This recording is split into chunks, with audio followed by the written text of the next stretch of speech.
అందరికీ నమస్కారం అండి. ఈ మధ్య వీడియోల్లో చాలా హల్చల్ అవుతున్నాయి ఏపీ వీడియోస్. ఎవరో కాంట్రాక్టర్లను బెదిరించి మేము అధికారంలోకి వస్తే 2 నెలల్లో అరెస్ట్ చేస్తామని చెప్పి వింటున్నాము. అలా అని కాంట్రాక్టర్లు ఎవరు ముందుకు రాకుండా వర్క్లు చేయడానికి ముందుకు రాకుండా ఉంటున్నారని వింటున్నాము.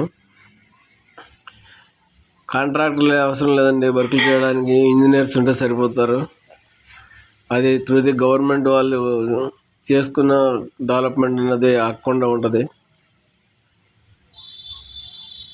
అలాంటి దానికి కాంట్రాక్ట్ బేసిస్లో కానీ లేదంటే ఎవరైనా ఇంజనీర్స్కి కాంట్రాక్ట్లు ఇస్తే చేయడానికి మేము రెడీగా ఉన్నాం.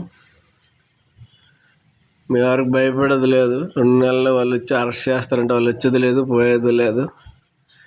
కాబట్టి ఏపీ గవర్నమెంట్ దీన్ని బాగా ఆలోచించి ఇంజనీర్స్కి అవకాశాలు ఇచ్చి కాంట్రాక్టర్లు ఎవరు వస్తే భయపడే వాళ్ళు రాకపోతే ఆగిపోవచ్చు.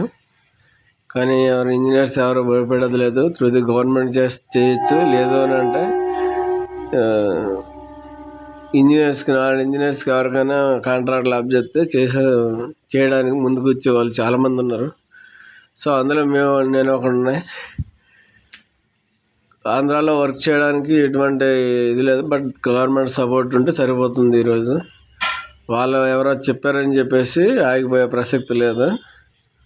కాబట్టి ఇంజనీర్స్ గవర్నమెంట్ ఇది ఆలోచించి ఇంజనీర్స్కి అవకాశం ఇస్తుంది అని చెప్పేసి నేను ఆశిస్తున్నానండి. Thank you Andhra Pradesh. Thank you very much.